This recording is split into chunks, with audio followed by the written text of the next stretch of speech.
Hi everybody, today we are looking at section 4.4, which is problems in two dimension. So this is mostly a review of what you did last year.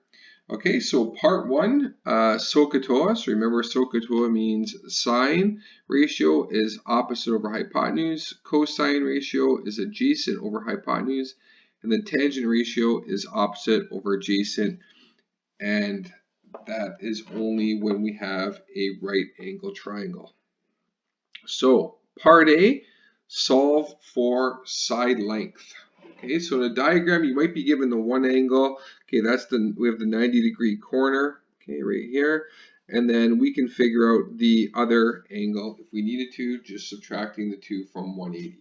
But in this case here, we don't need it because we have an angle, we have an opposite side, and we have an adjacent. So relative to the 47 degrees, x is the opposite because it is directly opposite the angle or across from the angle, and 10 is the adjacent because it forms the angle with the hypotenuse. Okay, and that's the adjacent. So we're dealing with opposite and adjacent here. Notice that there's no x on the hypotenuse, right? So we don't worry about that at all.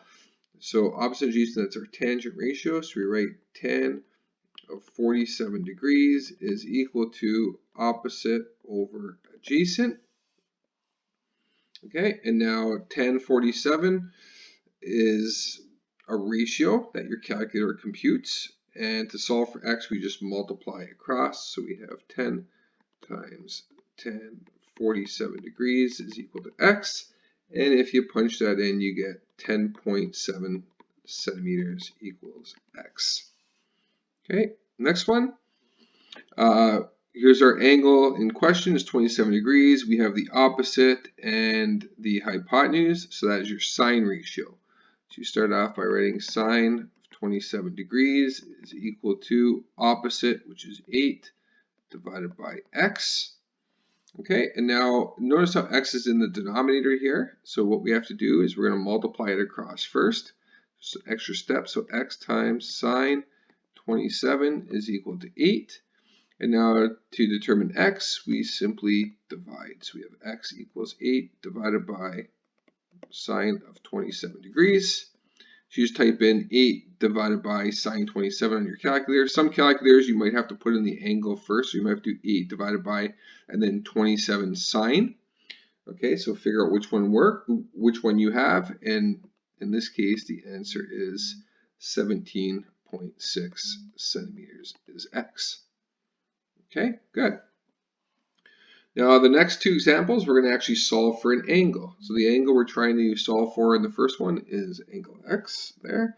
So the two side lengths here, we have the adjacent and the hypotenuse. So that is your cosine ratio. So you write cosine angle x is equal to adjacent over hypotenuse. Okay, and we get cosine x is equal to, now you can compute that, but you don't even have to, right? You can just leave it as 10 over 20.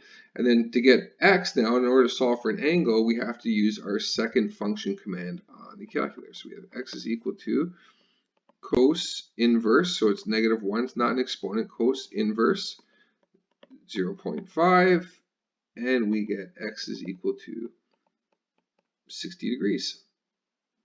Okay, and next one, we're trying to solve for x. We're dealing with the opposite and hypotenuse. That's the sine ratio. So you write sine x is equal to 8 over 10. Now, if you didn't want to plug that in to get a decimal first, you can just go like this. X is equal to sine inverse, bracket 8 divided by 10, close bracket. Okay, and in doing so, we get x is equal to 53.1 degrees. Okay, and that's our right angle trigonometry. Okay, so part two of the lesson is the sine law. So we can use the sine law to solve for missing lengths for sides in a non-right angle triangle. Okay, so last year we only dealt with acute angles. This year we'll also look at obtuse, and this will lead us to something that's called the ambiguous case. So sine law can be used when you're given either two sides in a non-contained angle. That just means the contained angle is the angle between the two sides. Okay, so non-contained is an opposite angle, or two angles and a side. Okay, remember, if you have two angles, you actually have three, right? You just figure out the other one. All right, so here's the sine law. Okay, and again, it's from what we did last year. So it's the you always group an angle with the opposite side. So that's one group, and then we ignore the 41 because we don't know what's across from it. And then the other pair, we have the 12 and the 54. So the sine law is written like this. So it's x divided by the sine of the opposite angle. So x divided by sine 84. And this must equal 12 over sine 54. Okay, so the important thing to note here is that you have to be consistent. So on the left side, we have the sine of the angle in the denominator. So on the right side, we also have to have the sine in the denominator. Okay, however, you can flip both those. So I can actually write sine 84 over x equals sine 54 over 12. And the only time you do that is when you're actually looking for an angle. So like in the next example. Okay, so now to figure out x, right, we're dividing, so we just do opposites multiply. So we're going to do 12 times sine 84 divided by sine of 54. And in doing so, we get x is equal to 14.8 centimeters. Perfect. Okay, now we're going to solve for an angle. So again, right, we group those two together, and we group those two together there. Right, and now because x is an angle, I'm going to start it off with the sine in the numerator. So I'm going to have sine x over 11 is equal to sine 35 over 7. Okay, and we're going to isolate for sine x, so it's going to be 11 times sine 35 degrees over 7. Okay, and we get sine x is equal to 0.901. Okay, you don't need to write this down, and don't erase it once you have it in your calculator. All you do at this point, again, to solve for x is you do sine inverse.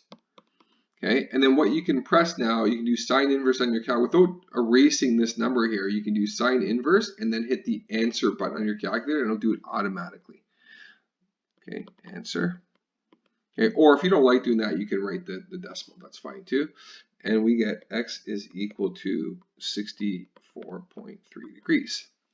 Now, if you're looking at this diagram here, you're probably thinking, well, wait a minute, if this is somewhat drawn to scale as well, this is clearly not 64.3 degrees, right? Because that is an obtuse angle.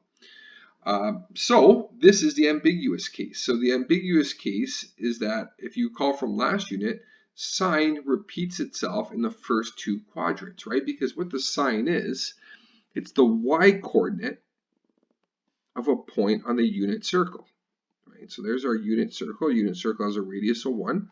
Okay, so sine is the y-coordinate. So if you notice right here, right, and suppose that that's 64.3 degrees, the sine is the y-coordinate, which is this number here. Now, if I continue rotating this over here, okay, so if I rotate this point here has the exact same y-coordinate, right?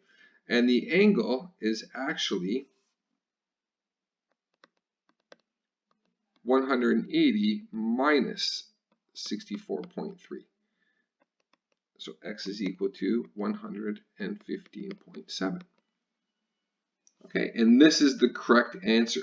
So when you're given a diagram and you get an answer using the sine law, you have to say, okay, is that the right answer, or is it the answer in quadrant 2? All right, just based on the way it looks. So if it's the obtuse, then you'd have to do 180 minus that to get the actual correct answer. Now, if you type in on your calculator sine of 64.3 and type in sine of 115.7, you're going to get the exact same answer. Okay.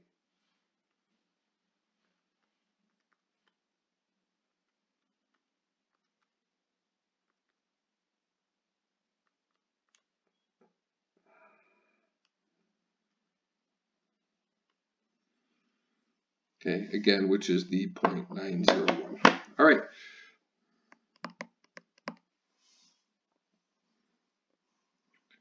Okay, and then the last part is the cosine law. So cosine law can be used to solve for missing sides or angles in non-right angle triangles as well. But we use the cosine law if we're given 3 sides or 2 sides and the contained angle. Okay, so for example here, like we have 3 sides, right? And then in this one right here, we have 2 sides and the angle between them, which is the contained angle. So those are both cosine law. Okay, so the cosine law, what we do is we always want to group together, okay, the angle, given angle, and the opposite side. And this opposite side we'll call C, okay? So now the cosine law is C squared is equal to A squared plus B squared minus 2AB times cos C.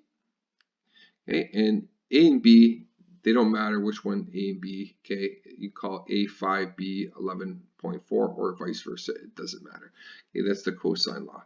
All right, so now what we're doing is we're going to put our numbers in. So we're going to have 9.2 squared is equal to 5 squared plus 11.4 squared minus 2 times 5 times 11.4 times cos C, or x, whatever you want, doesn't matter.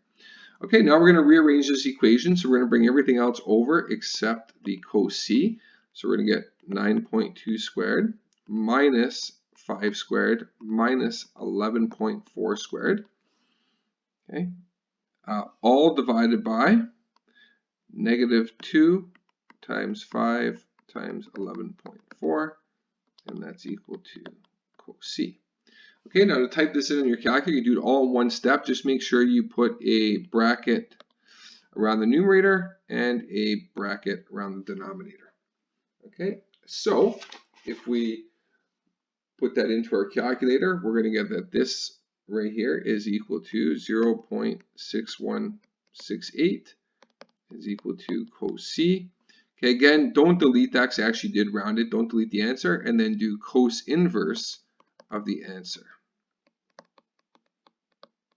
And that's angle C, and we get 51.9 degrees is equal to angle C.